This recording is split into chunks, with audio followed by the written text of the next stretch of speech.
People really do fall for these sob stories that these scammers tell, and a lot of victims we found are not getting their money back from their banks or their credit card companies. But for the first time, we are seeing these scammers in action, and a woman actually confronts them. What you just saw is real news footage from Chicago this week. 4 strangers walked off with $5,000 from one person's account in under 60 seconds using the same tap to pay you use to buy your morning coffee. And wait until you hear what the Better Business Bureau publicly admitted about why these victims will not get their money back. Let me be clear. This is not about being naive. The scam was built around the one thing the whole world was told was safe. I'm Clewis. I'm a cybersecurity expert, and I've spent 15 years in payment security. What you just saw matters because a witness caught it on video, and that almost never happens with this kind of scam. Most victims walk away embarrassed and never report what happened. That's how this scam keeps spreading in silence. And this isn't just happening in Chicago. The same playbook has been documented in Los Angeles, Atlanta, Miami, Phoenix, and New York in the last 12 months alone. So here's the question I want you to sit with for a second. Out of every payment method criminals could use, cash, wire transfer, Zelle, Venmo, a regular debit card, why are they choosing tap to pay specifically? Because the answer is not what most people think.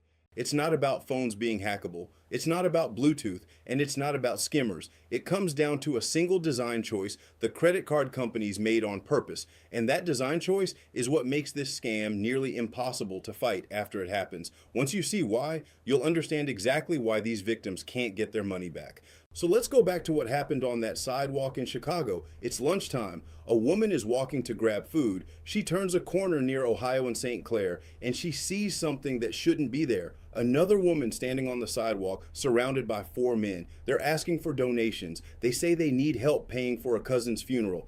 You guys take cash? Yeah. Why not? I don't understand.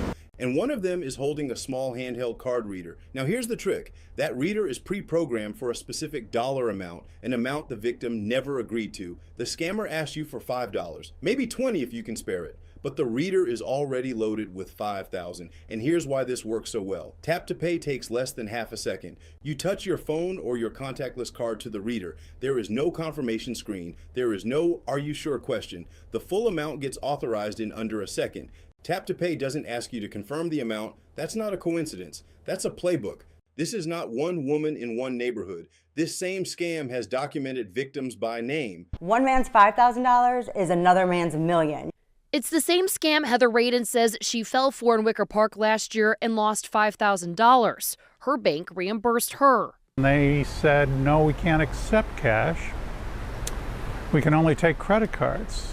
But that wasn't the case for Paul Mitchell in Lakeview, whose credit card company did not give him $5,000 back. And those are just 2 cities. The same playbook is running coast to coast right now. It spikes during outdoor festivals, holiday weekends, summer tourist seasons, and right around the 4th of July, when there are more people on the sidewalks of every major city in this country. The targets are not always older, but seniors and retirees get hit the hardest because the sob story is designed to land on people with goodness in their heart. And here's the Better Business Bureau on why these victims aren't getting their money back. You gave them the money. You gave them your access to your phone or your account. Steve Burness with the Better Business Bureau says since you gave the person permission to charge you, banks and credit cards don't have to reimburse. If the Better Business Bureau is publicly confirming that the banks can refuse, that means this is not a glitch in the system. This is the system. Real quick, before I give you the one rule that shuts this scam down. The reason I'm able to break down scams like this every week is because I built a complete protection system for people who don't want to watch every single video. It's called the Senior Scam Survival Pack. It's a printable kit built around the FBI's top 10 scams targeting seniors right now, including this one.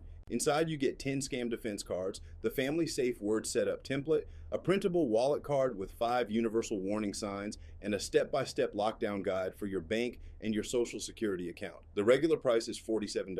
As a thank you for watching this channel, I'm letting you grab it today for just $7. The link is in the description. Print it, share it with one person you love. That alone could save somebody you know thousands of dollars this month. Now I already know what some of you are thinking. You would never hand your phone to a stranger. You're too careful for that. I hear you, but here's what most people miss. This scam is not designed for careless people.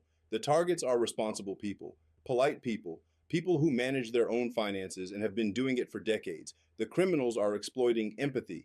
The same empathy that made you a good parent, a good neighbor, a good friend. They are not betting on you being stupid. They are betting on you being human.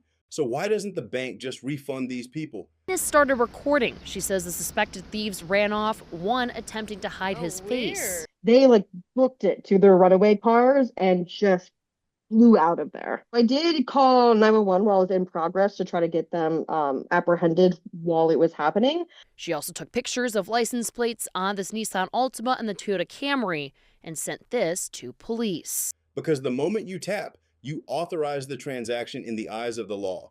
The amount you verbally agreed to doesn't matter in court. The amount programmed into that reader is what got authorized. That's exactly what happened to Paul Mitchell in Lakeview.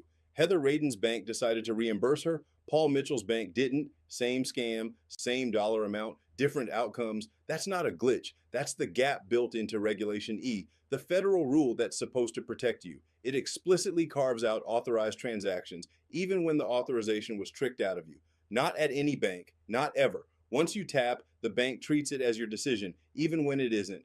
So a real question I want you to sit with for a minute. Why do you think the banks let these criminals get away with this? Here's my honest opinion. The banks don't lose money on these scams. You do. They still collect their transaction fees on every single $5,000 charge, whether you were tricked or not.